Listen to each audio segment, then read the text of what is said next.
আসসালামু আলাইকুম, আমন্ত্রণ বাংলা ভিশন সংবাদে আপনাদের সাথে আছি আমি শফিক রায়হান। শুরুতেই বিআরবি কেবলস সংবাদ শিরোনাম। বিসিএস প্রিলি সহ একদিনে 12টি সরকারি চাকরির পরীক্ষা, আবেদন করলেও দু একটি দিতে পেরেছেন প্রার্থীরা, সমন্বয়ের কথা বললেন পিএসসির চেয়ারম্যান।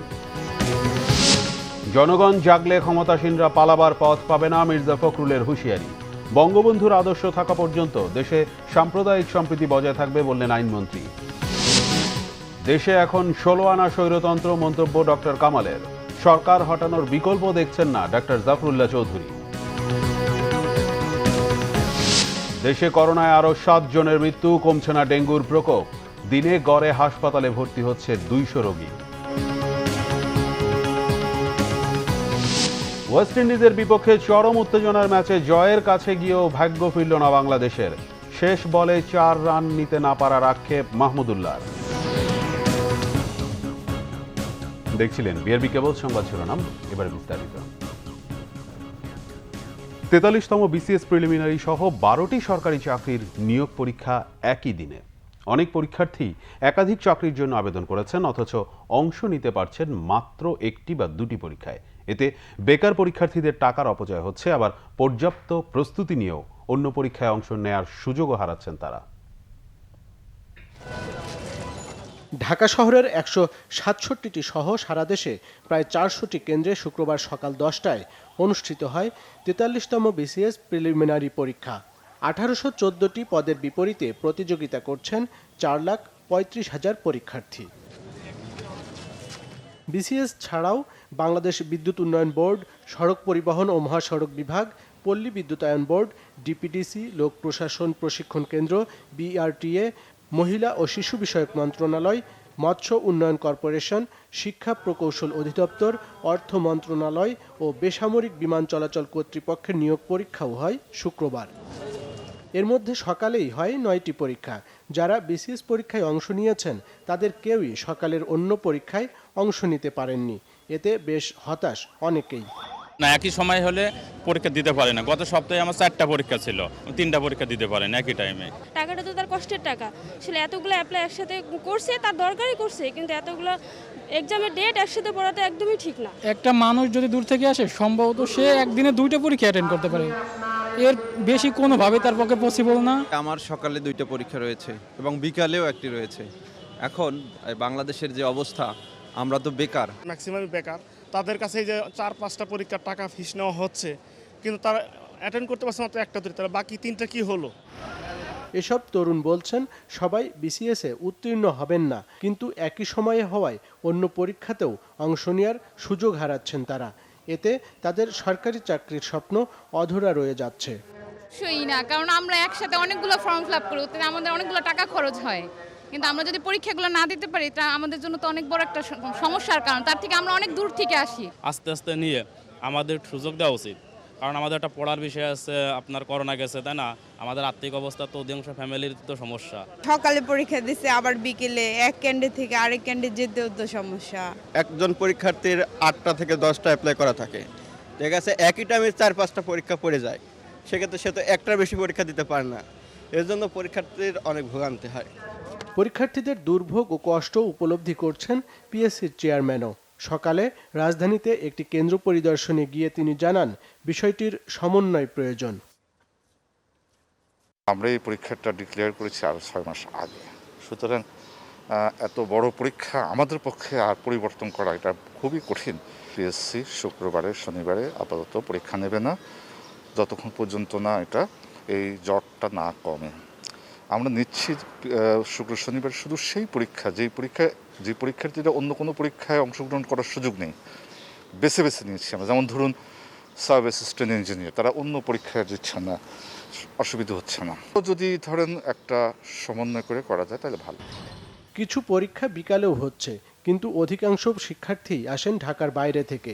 2 সময়ে হলেও অপরিচিত ও যানজটের শহরে সঠিক সময়ে কেন্দ্রে পৌঁছানো কষ্ট।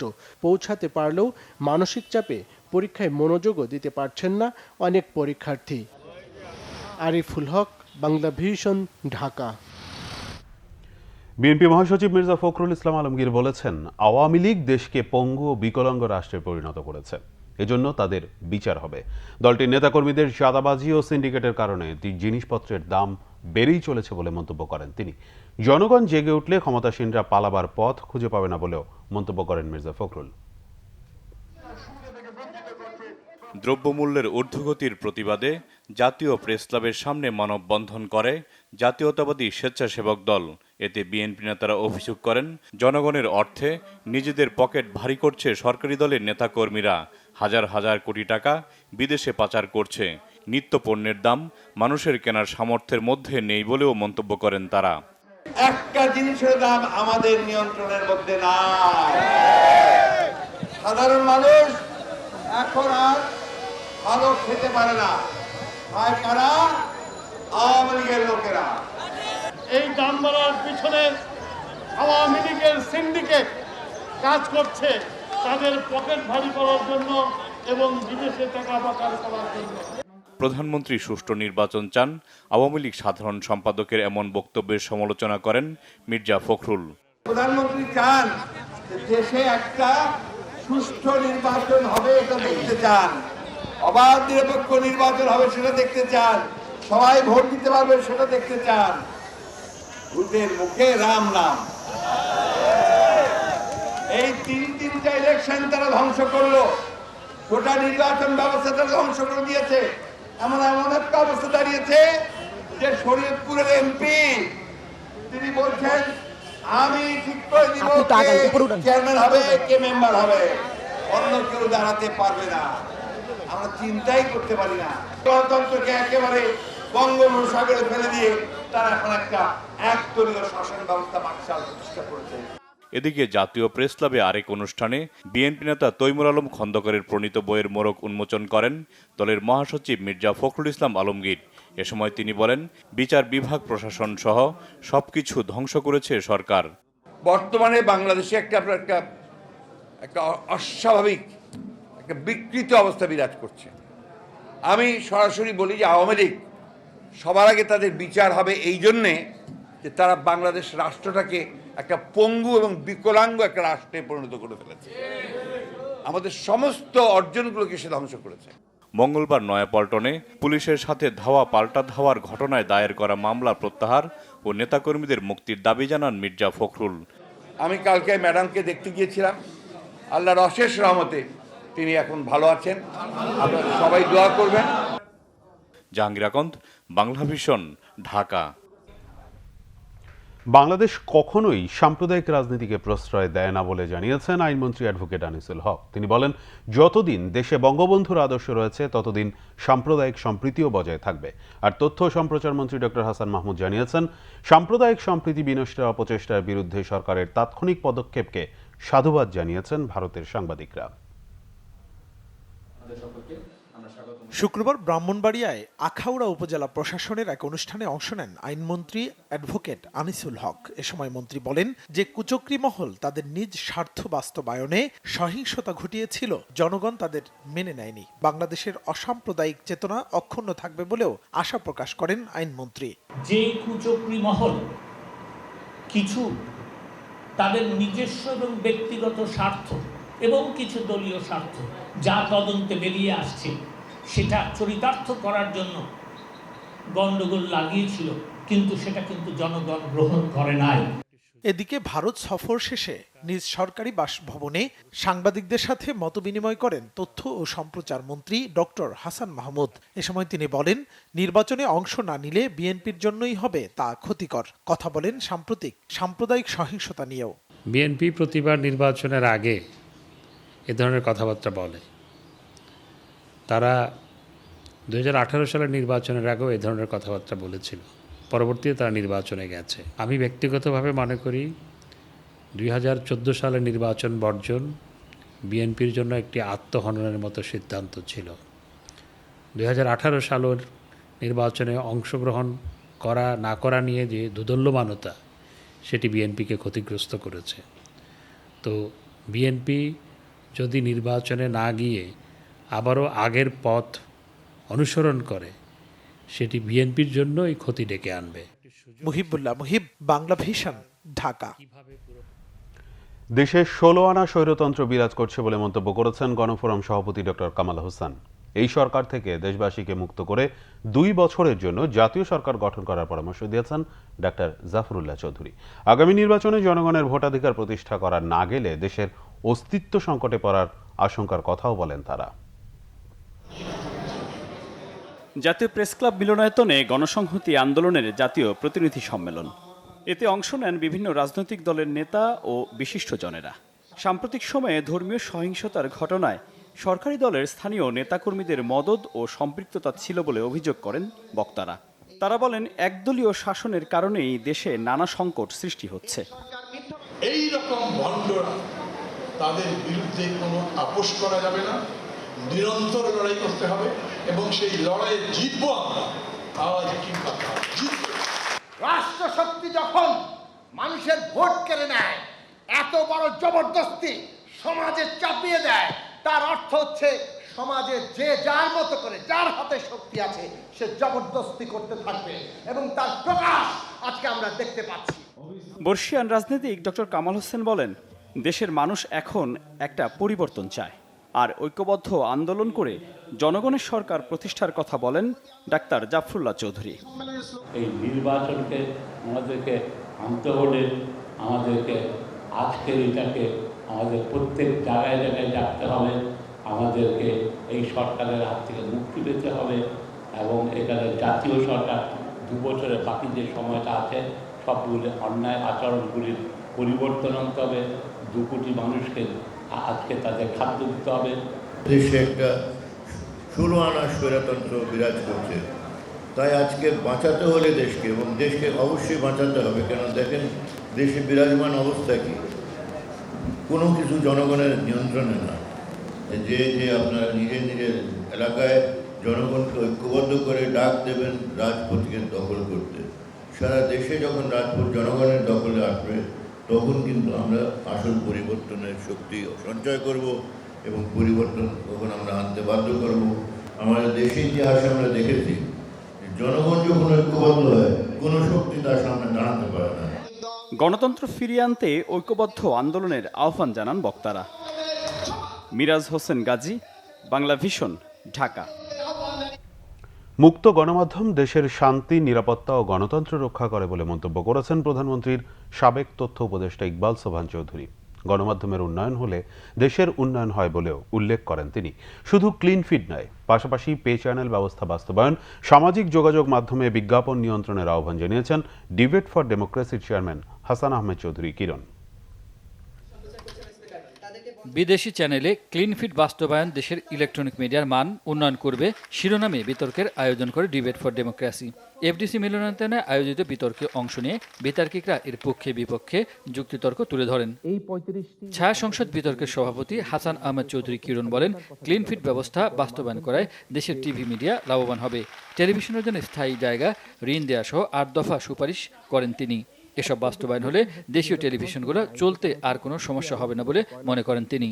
পে চ্যানেল ব্যবস্থা প্রবর্তন করতে হবে। দ্বিতীয় সুপারিশ হচ্ছে যে সামাজিক যোগাযোগ মাধ্যমে যে ইউটিউব, ফেসবুক, হোয়াটসঅ্যাপ, ইমো, ভাইবার, টুইটারে যে বিজ্ঞাপন চলে যাচ্ছে, স্ন্যাপচ্যাটে যে বিজ্ঞাপন চলে যাচ্ছে, তার একটা নিয়ন্ত্রণ ব্যবস্থা করতে হবে। আমরা যদি বলি যে আমরা সরকার শুধু ট্যাক্স পাবে, ট্যাক্স পেলেই কি আমার টেলিভিশন রক্ষা হবে? সরকার বাস্তবে টেলিভিশনকে বাঁচাতে হবে। সে কারণে এখানে কি করা যায় যাতে অতিমাত্রা এসব সামাজিক যোগাযোগ মাধ্যমে বিজ্ঞাপন চলে না যায়, সেদিকে আমাদেরকে খেয়াল রাখতে হবে। বিতর্ক অনুষ্ঠানের প্রধান অতিথি প্রধানমন্ত্রী সাবেক উপদেষ্টা ইকবাল সোবহান চৌধুরী আশা প্রকাশ করেন, কেবল সিস্টেম ডিজিটাল করার ক্ষেত্রে সরকারের বেঁধে দেওয়ার সময় অপারেটররা মেনে নেবেন। সেটআপ বক্স আমদানিতে কিছুটা ছাড় দিতে সরকারের প্রতি আহ্বান জানান তিনি। এই সেটঅপ বক্স আমদানি করার জন্য একদিকে যেমনিভাবে শুল্কে কিছুটা ছাড় দেওয়া, অন্যদিকে যারা এই কানেকশন নেবেন তাদের উপরে যেন পুরো চাপটা যেন তারা একসাথে না দেন। আমাদের গণতন্ত্রকে, আমাদের দেশের উন্নয়নকে এবং আমাদের দেশের নিরাপত্তাকে, আমাদের দেশের শান্তি রক্ষায় এই উন্মুক্ত গণমাধ্যম একটি বড় ধরনের ভূমিকা পালন করে এবং সেই কারণের জন্য এর অস্তিত্বের উপরে নির্ভর করছে আমাদের ভবিষ্যৎ উন্নয়ন। বিতর্কে সিটি ইউনিভার্সিটিকে হারিয়ে বিজয়ী হয় সাউথ ইস্ট ইউনিভার্সিটি দল। Imrul Kayes, Bangla vision, Dhaka. E commerce ইভ্যালির এমডি রাসেল ও তার স্ত্রী শামীমা নাসরিনের মুক্তির পাশাপাশি এবার ইভ্যালির পরিচালনা কমিটির চেয়ারম্যান সাবেক বিচারপতি AHM শামসুদ্দিন চৌধুরীর অপসারণ চান ইভ্যালির গ্রাহক ও মার্চেন্টরা। ইভ্যালির পরিচালনা বোর্ডে রাসেলের অন্তর্ভুক্তির দাবিও তাদের। গ্রাহকের সঙ্গে প্রতারণার অভিযোগে কারাগারে আছেন ই কমার্স প্রতিষ্ঠান ইভ্যালির ব্যবস্থাপনা পরিচালক রাসেল ও তার স্ত্রী শামীমা নাসরিন। এই দম্পতি গ্রেপ্তারের পর ব্যবসায়িক লেনদেন বন্ধ থাকায় বিপাকে প্রতিষ্ঠানটির গ্রাহক ও মার্চেন্টরা। গ্রাহকের শত শত কোটি টাকা ফিরে পাওয়ার অনিশ্চয়তার মধ্যে গেল 18 অক্টোবর 5 সদস্যের পরিচালনা বোর্ড গঠন করে দেয় হাইকোর্ট। দুবাই যেত টাকা পাচার করতে। সরকারের এই উদ্যোগকে স্বাগত জানান ইভ্যালির গ্রাহক ও মার্চেন্টরা। তবে এবার বোর্ড চেয়ারম্যানের অপসারণের দাবি তুললেন তারা। রাজধানীর শাহবাগের মানববন্ধনে এ দাবি জানান ভুক্তভোগীরা। কোনো তথ্যপত্র বিশ্লেষণ ছাড়াই ইভ্যালি নিয়ে উনি ভিত্তিহীন বিভিন্ন মন্তব্য করতেছে। আমরা মনে করি ওনার কাছে ইভ্যালি নিরাপদ না। উনি যদি কোনো প্রমাণ ছাড়া এই ধরনের কথা বলতেই পারে, আমরা এতগুলো গ্রাহক মার্চেন্ট কিভাবে ওনার প্রতি বিশ্বস্ত হব সেই কারণ আমরা খুঁজে পাচ্ছি না। আমরা মনে করছি যে ওনার দ্বারা ইভ্যালি পরিচালনা করা সম্ভব না। বিচারপতি শামসুদ্দিন চৌধুরী বর্তমান ইভ্যালির মালিক, ওনাকে দ্বারা ইভ্যালির দায়িত্ব কোনোভাবেই সম্ভব নয়। প্রথমে বলতে চাই বিচারপতি শামসুদ্দিনের উপর আমার কোনো আস্থা নাই, ওনাকে দায়িত্ব দেওয়া আসলে মোটেও ঠিক হয় নাই। প্রধানমন্ত্রীর কাছে আকুল আবেদন, মানিক সাবরে এই মুহূর্তে সরিয়ে দিয়ে নতুন চেয়ারম্যান নিয়োগ করে এবং রাসেল ভাইকে সাথে যুক্ত করে দিয়ে একটা সুন্দর কমিটি ওনারা উপহার দিবে। ইভ্যালির এমডি রাসেল ও তার স্ত্রী শামীমা নাসরিনের মুক্তির দাবিও করেন তারা। আমাদের দাবি যেটা হচ্ছে ইভ্যালিকে রক্ষা করা, এবং এই রক্ষা করার জন্য একমাত্র রাসেল সাহেবকে এখানে দরকার। যে কমিটি করা হোক না কেন, এখানে রাসেল সাহেবের অংশগ্রহণ খুব জরুরি। ইভ্যালির মতো একটা গুরুত্বপূর্ণ ব্যবসার ক্ষেত্রে একজন দায়িত্বশীল লোক দেওয়ার জন্য আমি মোহাম্মদ আদলের কাছে দাবি জানাচ্ছি। ইভ্যালির কার্যক্রম বন্ধ থাকায় কোটি কোটি টাকা আর্থিক ক্ষতির মুখে পড়েছেন গ্রাহক ও মার্চেন্টরা। চরম আর্থিক কষ্ট ও অনিশ্চয়তার দিন কাটছে বলে মানববন্ধনে জানান সংশ্লিষ্টরা। SM Foyez, Bangla vision, Dhaka. করোনায় দেশে আরও 7 জন মারা গেছেন। এ নিয়ে মৃতের সংখ্যা দাঁড়ালো 27,854 জনে। শুক্রবার স্বাস্থ্য অধিদপ্তরের সংবাদ বিজ্ঞপ্তিতে এই তথ্য জানানো হয়। নতুন 17,605টি নমুনা পরীক্ষা করে শনাক্ত হয়েছে 305 জন। নতুন সুস্থ হয়েছেন 271 জন। পরীক্ষা বিবেচনায় শনাক্তের হার 1.71, সুস্থতা 97.69 এবং মৃত্যু 1.78%। মারা যাওয়াদের মধ্যে ঢাকা বিভাগে 3 জন, চট্টগ্রাম, রাজশাহী, খুলনা ও বরিশালে 1 জন করে। বাকি 3 বিভাগ সিলেট, রংপুর ও ময়মনসিংহে কেউ মারা যায়নি। মারা যাওয়াদের মধ্যে পুরুষ 4 জন এবং নারী 3 জন।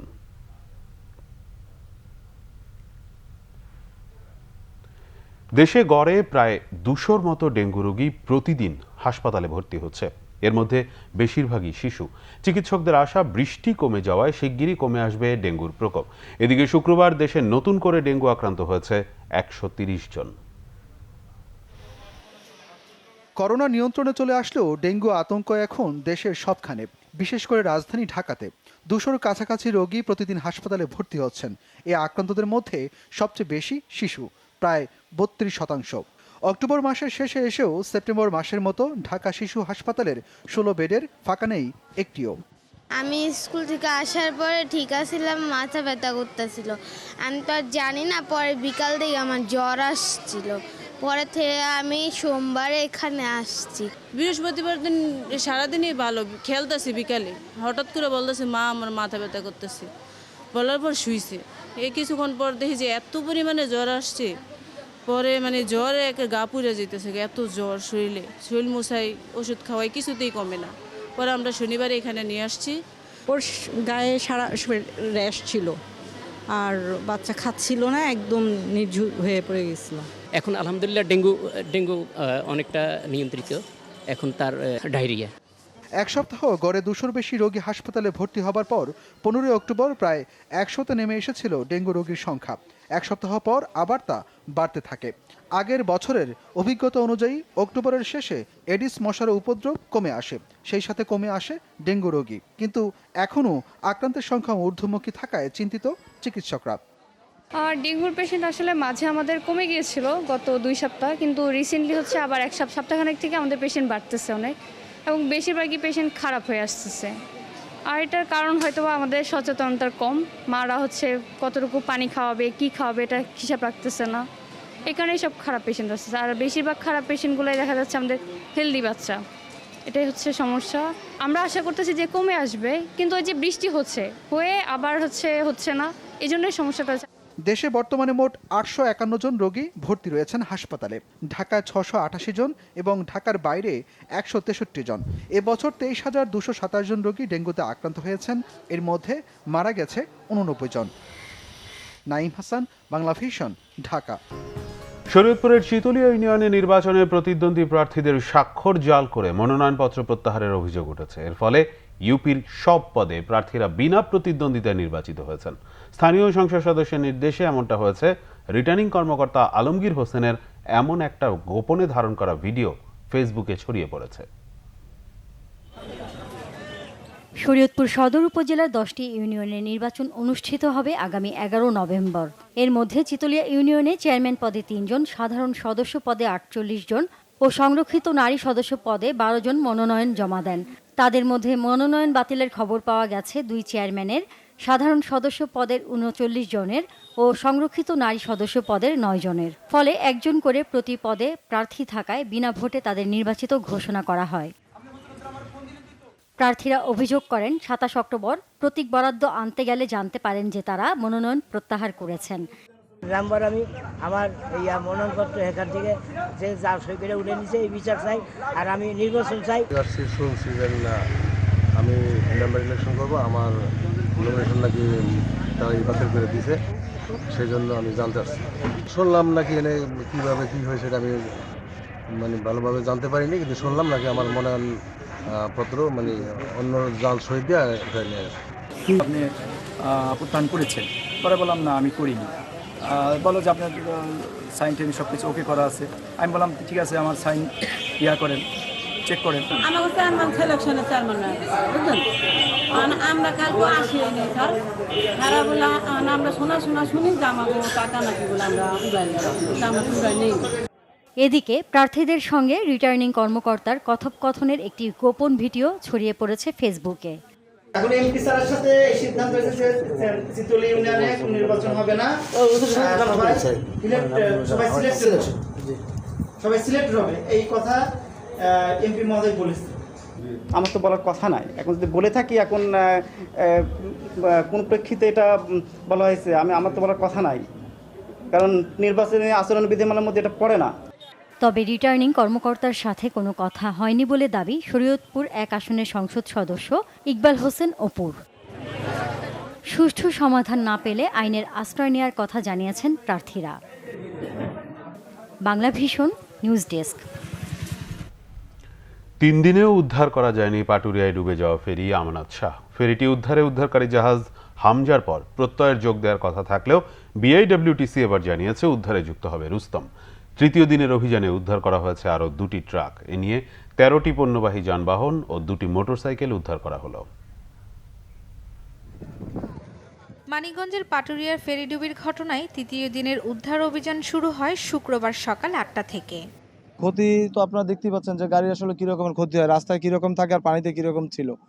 তো গাড়িটা আমার পুরোটাই হয়তো সামনে এই যে কেবিন করতে হবে, ইঞ্জিন করতে হবে, যেটা আমাদের শরীরের জন্য দরকার বা খাওয়া দাওয়ার জন্য, সেটা আমরা ঠিক মতন পাই না। 9টা উদ্ধার করতে পেরেছি, আর 5টি আমরা লোকেট করেছি। এই 5টির মধ্যে 4টি এখানে আছে, একটা পিছনে আছে। ওইগুলি আমরা এই 5টা ভেহিকেল আমরা আজকে সারাদিনে উদ্ধার করার জন্য চেষ্টা করছি। বিআইডব্লিউটি এর চেয়ারম্যান জানিয়েছেন ফেরিটি উদ্ধারে কাজ করবে শিমুলিয়া থেকে আসা জাহাজ রুস্তম। ফেরি উঠানোর জন্য প্রত্যেক এখানে যে পানির পরিমাণ সেখানে আসতে পারবেন, এটা খুব অনেক সময় লাগবে, কারণ এখানে নিচে কাটতে হবে। এই ধরনের স্যালভেজ অপারেশন সময় সাপেক্ষ ব্যাপার। ফেরিটাকে সোজা করতে হলে কাটিং লাগবে। আগে আমরা যেই ক্ষতি হয়েছে যে লোকগুলোর, ফেরিটা তো সরকারি জিনিস, আমরা আস্তে আস্তে উঠাবো, কিন্তু আগে যে প্রাইভেট যারা ক্ষতিগ্রস্ত হয়েছে আমরা চেষ্টা করছি তাদের ট্রাকগুলো উঠিয়ে আমরা তাদেরকে যাতে হস্তান্তর করতে পারি। ট্রাক 3-4টা আজকে উঠে যেতে পারলে ট্রাক চালু 17টা ট্রাক উঠে গেল। আর জাহাজটা তোলার ব্যাপারে সরকার সিদ্ধান্ত নেবে, আইডব্লিউটিএ সহ বিশেষজ্ঞ দল সিদ্ধান্ত নেবে। বুধবার রাজবাড়ীর দৌলদিয়ার 5 নম্বর ঘাট থেকে 17টি পণ্যবাহী যানবাহন সহ কয়েকটি মোটরসাইকেল নিয়ে আমানত শাহ ফেরিটি ছেড়ে আসে। মানিকগঞ্জের পাটুরিয়ার 5 নম্বর ঘাটের পল্টনে ভেড়া মাত্র এক পাশ কাত হয়ে আংশিক নিমজ্জিত হয় ফেরিটি। Bangla Vision news desk. অষ্টম শ্রেণী ফেল, কিন্তু পুলিশের সাব ইন্সপেক্টর সেজে প্রতারণার মাধ্যমে গড়েছেন অঢেল সম্পদ। কখনো রাস্তায় চেকপোস্ট বসিয়ে ডাকাতি, অথবা পুলিশের পরিচয়ে ভয়ভীতি দেখিয়ে চাঁদা দাবি। একই সঙ্গে মাদকের ডিলারও তিনি। তার নাম শামীম রেজা। তাকে 6 সহযোগী ডাকাতির কাজে ব্যবহৃত সরঞ্জামাদি এবং বিভিন্ন ধরনের মাদক সহ গ্রেফতার করেছে র্যাব। শামীম রেজা গ্রামের বাড়ি রাজশাহী। ছোটবেলা থেকে নানা অপরাধে জড়িত থাকার অভিযোগে অষ্টম শ্রেণীতে পড়া অবস্থায় গ্রাম ছাড়া হন তিনি। 2005 সালে ঢাকায় এসে আস্তানা গড়েন সাভারে। জড়িয়ে পড়েন মাদক সেবন, পরে ব্যবসায়। নামের পাশে রয়েছে তার বেশ কয়েকটি মাদক মামলা। বৃহস্পতিবার রাতে 6 সহযোগী সহ শামীম রেজাকে গ্রেফতার করে র্যাব। রাজশাহী অঞ্চল থেকে ফেন্সিডিল, হেরোইন এবং দেশের অন্যান্য অঞ্চল থেকে ইয়াবা সহ অন্যান্য মাদক দ্রব্য সে নিয়ে আসে। হোলসেলার হিসাবে সে কাজ করে। এখানে তার একটা গ্যারেজ আছে, আর গ্যারেজে 30টির মতো সিএনজি আছে বলে সে জানিয়েছে। আমরা রাজশাহীতে খোঁজ দিচ্ছি যে কি পরিমাণ সম্পদ আছে। সে বলছে রাজশাহীতে তার জায়গা আছে।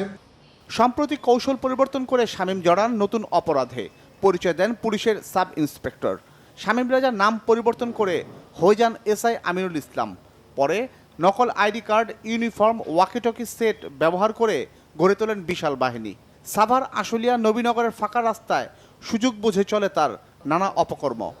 সে সাব ইন্সপেক্টর আমিনুল নাম ব্যবহার করে তার ডাকাত দল নিয়ে রাস্তায় দাঁড়িয়ে টর্চ দিয়ে গাড়ির সিগন্যাল দেয়।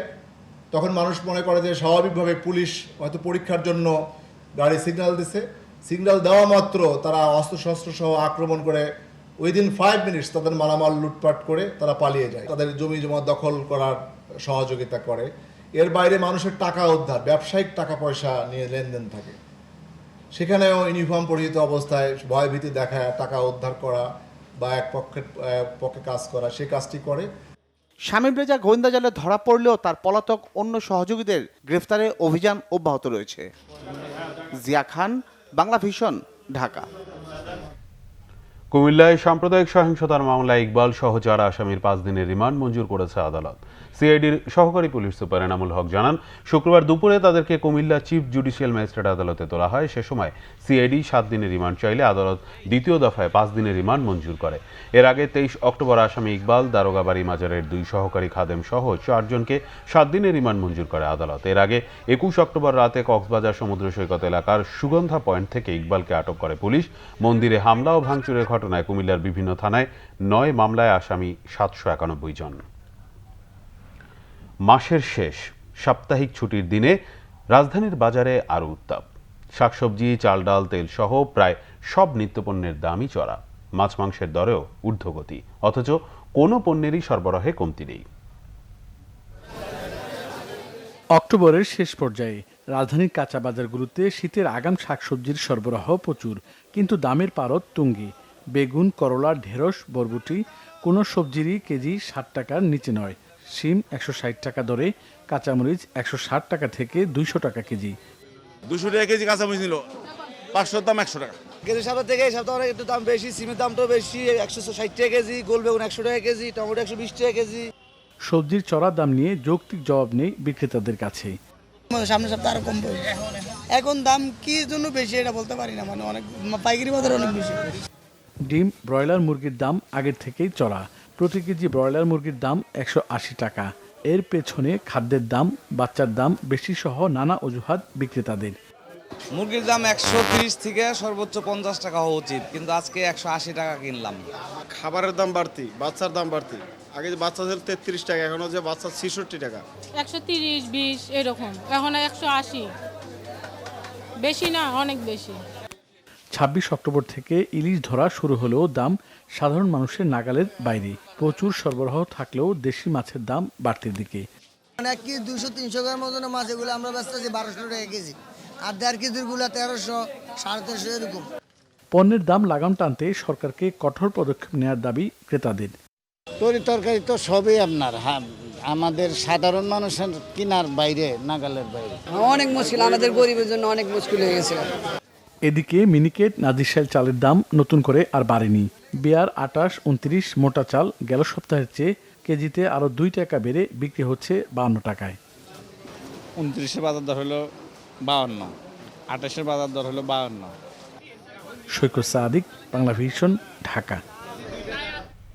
কুড়িগ্রামে পানি নেমে যাওয়ার সাথে সাথে তিস্তা নদীতে দেখা দিয়েছে তীব্র ভাঙন। গত এক সপ্তাহে জেলার রাজারহাট, উলিপুর ও চিলমারী উপজেলার বেশ কয়েকটি পয়েন্টে নদী ভাঙনে প্রায় 4 শতাধিক বাড়িঘর বিলীন হয়ে গেছে। বিনষ্ট হয়েছে 500 হেক্টর ধান সহ বিভিন্ন শাকসবজির বীজতলা। স্থায়ীভাবে ভাঙন প্রতিরোধে ব্যবস্থা নেওয়ার দাবি জানিয়েছে ভাঙন কবলিতরা। কুড়িগ্রাম প্রতিনিধি শফিকুল ইসলাম বেবুর পাঠানো তথ্য ও চিত্রে ডেস্ক রিপোর্ট। চলতি মাসের 20 তারিখে উজানের আকস্মিক ঢলে সৃষ্ট তিস্তা নদীর প্রবল বন্যা লণ্ডভণ্ড করে দিয়েছে কুড়িগ্রামের রাজারহাট উপজেলার 3000 মানুষের সাজানো জীবন। ভয়াবহ বন্যায় ক্ষতি হয়েছে পার্শ্ববর্তী উলিপুর ও চিলমারী উপজেলার প্রায় 9 ইউনিয়নের প্রায় 10,000 মানুষের। এতে প্রায় 500 হেক্টর ধান ও সবজি ক্ষেত বিনষ্ট হয়েছে। বাড়িঘর, আবাদি জমি সব হারিয়ে দিশেহারা নদী তীরবর্তী মানুষ। সকাল 9টার দিকে পানি আসলো, আসিয়ে এই মনে করো ঘন্টা খানেকের মধ্যে জমা জমি দিলে আবাদি জমি আসলো, আলু ডালু আবাদ করছিল, সব বিলীন হয়ে গেছে। আর নদীর ভাঙন শুরু হয়ে গেছে। আমার নাই কিছু বিলীন বাড়ি ঘর তো সব আমরা বিলীন এখন অসহায় হয়ে গেছে। খড়ি খাওয়ার মতন আর পাচ্ছি। বাড়িটা যে নিয়ে আসি, এই বাড়িটা বলতো আক্রমণ করে ফেলেছে। আমরা সরকারের কাছে এই যে বিশুদ্ধভাবে আবেদন চাই, আমার বাড়িটা যেন রক্ষা হয়। ব্যাপক ক্ষতিগ্রস্ত কৃষকদের ভর্তুকি দেওয়ার ব্যবস্থা সহ নদী ড্রেজিং করে নদী শাসনের দ্রুত ব্যবস্থা নেওয়ার দাবি জানিয়েছেন স্থানীয় জনপ্রতিনিধি। 2-2.5 ফিট করে মেয়াদ করে সমস্ত ক্ষেত নষ্ট হয়ে গেছে। তাই আমরা সরকারকে আকুল আবেদন জানাই আমাদের এলাকার কৃষি পণ্য বা কৃষি ভর্তুকি দেওয়ার জন্য। বিভিন্ন ভাঙন এলাকায় ব্যবস্থা নেওয়ার কথা বললেন স্থানীয় পানি উন্নয়ন বোর্ডের নির্বাহী প্রকৌশলী। যে সকল স্থানে ভাঙন হচ্ছে, এই ভাঙন প্রতিরোধে কী ব্যবস্থা গ্রহণ করা যায়, আমরা উদ্বোধন দপ্তরে কারিগরি কমিটি গঠনের নোট প্রেরণ করেছি। কারিগরি কমিটি যথাশীঘ্র সম্ভব এই স্থানগুলো ভিজিট করে তারা সুপারিশ করবেন। এই সুপারিশের আলোকে আমরা প্রকল্প প্রস্তাবনা গঠন করব। ভাঙন কবলিতরা তাদের দুর্দশার দ্রুত লাঘব চান। Bangla Vision, news desk. আরও কিছু খবর নিয়ে ডেস্ক রিপোর্ট। বিজ্ঞান ও প্রযুক্তির ব্যবহারের পাশাপাশি এগুলোর অনৈতিক ব্যবহার রোধে শিক্ষার্থীদের আরও সচেতন হওয়ার আহ্বান জানিয়েছেন শিক্ষামন্ত্রী ডাক্তার দীপুমণি। শুক্রবার দুপুরে চাঁদপুরের হাজীগঞ্জ উপজেলা পরিষদ মিলনায়তনে সাম্প্রদায়িক অপশক্তির সহিংসতায় ক্ষতিগ্রস্তদের মাঝে প্রধানমন্ত্রীর পক্ষ থেকে নগদ অর্থ সহায়তা প্রদান অনুষ্ঠানে তিনি একথা বলেন। অনুষ্ঠানে ধর্ম প্রতিমন্ত্রী মোহাম্মদ ফরিদুল হক খান বলেন, কোনো ধর্মই অশান্তিতে বিশ্বাস করে না, তাই প্রত্যেকের নিজ ধর্মীয় মূল্যবোধের জায়গা থেকে শিক্ষা নিতে পারলেই দেশে শান্তি বজায় রাখা সম্ভব। মানিকগঞ্জ সদর উপজেলা পরিষদ নির্বাচনে আওয়ামী লীগ প্রার্থীদের মনোনয়নপত্র দেয়া হয়েছে। শুক্রবার দুপুরে সদর উপজেলার শুভ্র সেন্টারে এ মনোনয়নপত্র প্রদান অনুষ্ঠানের আয়োজন করা হয়। উপজেলা আওয়ামী লীগের সভাপতি ইসরাফিল হোসেনের সভাপতিত্বে এতে প্রধান অতিথি হিসেবে মনোনীত প্রার্থীদের মনোনয়নপত্র প্রদান করেন স্বাস্থ্যমন্ত্রী জাহিদ মালেক। সাম্প্রতিক সময়গুলোতে সামাজিক উন্নয়ন ও সমৃদ্ধিতে কাজ করে যাওয়া সিএসআর প্রকল্পগুলোর স্বীকৃতি দিতে বাংলাদেশে প্রথমবারের মতো আয়োজন করা হয় a better tomorrow CSR award. The Daily Star ও সিএসআর উইন্ডো বাংলাদেশের যৌথ উদ্যোগে আয়োজিত এ অনুষ্ঠানের সহ আয়োজক ছিল লা মেরিডিয়ান ঢাকা। এতে বিজয়ীদের মাঝে পুরস্কার তুলে দেন পরিকল্পনা মন্ত্রী মোহাম্মদ আব্দুল মান্নান। Bangla Vision, news desk. সংবাদ শেষ করব বিআরবি কেবল শিরোনামগুলো আরেকবার জানিয়ে। বিসিএস প্রিলি সহ একদিনে 12টি সরকারি চাকরির পরীক্ষা, আবেদন করলেও 2-1টি দিতে পেরেছেন প্রার্থীরা। সমন্বয়ের কথা বললেন পিএসজি চেয়ারম্যান। জনগণ জাগলে ক্ষমতাসীনরা পালাবার পথ পাবে না, মির্জা ফখরুলের হুঁশিয়ারি। বঙ্গবন্ধুর আদর্শ থাকা পর্যন্ত দেশে সাম্প্রদায়িক সম্প্রীতি বজায় থাকবে বললেন আইনমন্ত্রী। দেশে এখন 16 আনা স্বৈরতন্ত্র, মন্তব্য ডক্টর কামালের। সরকার হটানোর বিকল্প দেখছেন না ডাক্তার জাফরুল্লাহ চৌধুরী। দেশে করোনায় আরও 7 জনের মৃত্যু, কমছে না ডেঙ্গুর প্রকোপ। দিনে গড়ে হাসপাতালে ভর্তি হচ্ছে 200 রোগী।